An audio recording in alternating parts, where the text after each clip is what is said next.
Hello দর্শক, আসসালামু আলাইকুম।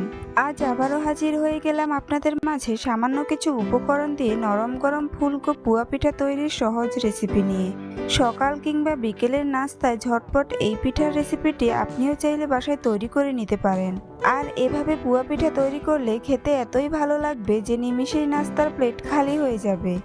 আশা করছি আজকের রেসিপিটি আপনাদের কাছে অনেক ভালো লাগবে। তো চলুন রেসিপিটি দেখে নিচ্ছি।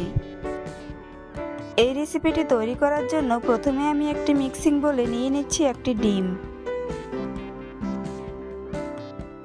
এখন ডিমটাকে ভালো করে ফেটিয়ে নিচ্ছি।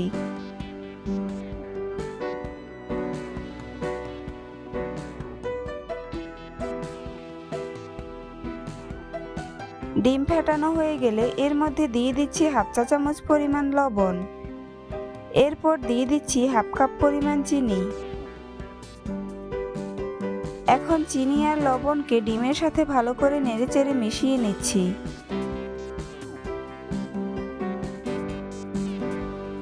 এগুলোকে খুব ভালো করে মিশাতে হবে যাতে এর মধ্যে কোনো লাম্পস না থাকে। চিনি যখন ভালো করে মিশে যাবে তখন এর মধ্যে দিয়ে দিব 1 কাপ পরিমাণ ময়দা।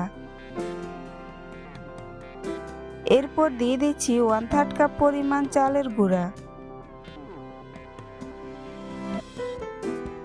এখন সবগুলো উপকরণকে খুব ভালো করে মিশিয়ে নিচ্ছি।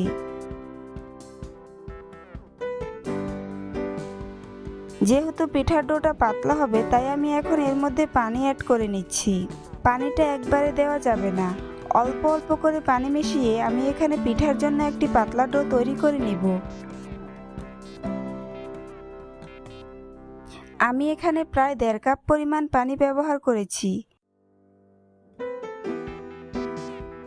ডো তৈরি হয়ে গিয়েছে। এখন আমি আপনাদেরকে দেখিয়ে দিচ্ছি ডো এর ঘনত্বটা ঠিক কেমন হবে। এখন আমি পিঠার ডোটাকে একটি ঢাকনা দিয়ে ঢেকে 10 মিনিটের জন্য রেস্টে রেখে দিব। এতে করে ডোটা পিঠার জন্য পারফেক্টভাবে রেডি হয়ে যাবে। 10 মিনিট পর ঢাকনাটাকে সরিয়ে নিচ্ছি। এখন পিঠাগুলো ভাজতে চলে যাব।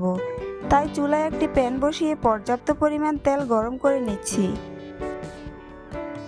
তেলটা যখন ভালো করে গরম হয়ে আসবে তখন ডো থেকে সামান্য পরিমাণ নিয়ে চামচ দিয়ে এভাবে তেলের মধ্যে দিয়ে দিচ্ছি।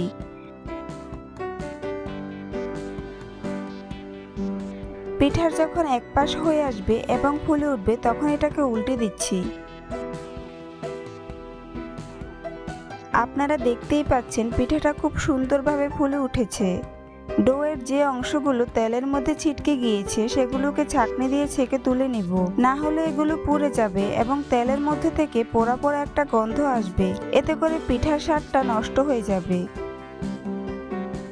পিঠার যখন দুই পাশ গোল্ডেন ব্রাউন কালার হয়ে যাবে তখন পিঠাটাকে তেল ছেঁকে একটি প্লেটে নিয়ে নিব।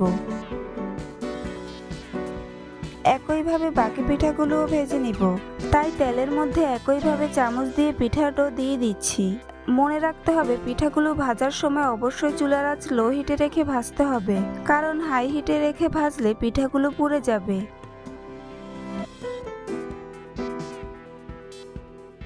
পিঠাগুলোকে উল্টে পাল্টে গোল্ডেন ব্রাউন কালার করে ভেজে নিচ্ছি। সবগুলো পিঠা ভাজা হয়ে গিয়েছে। এখন এগুলোকে একটি প্লেটে নিয়ে নিচ্ছি। দেখুন পিঠাগুলো দেখতেই কতটা নরম ও ফুলকো দেখা যাচ্ছে। এভাবে পুয়া পিঠা তৈরি করলে সময় যেমন কম লাগে, খেতেও তেমন দারুণ মজার হয়। এখন আপনাদেরকে একটি পিঠা ছিঁড়ে দেখিয়ে দিচ্ছি পিঠাগুলো ভেতরে কতটা সফট হয়েছে।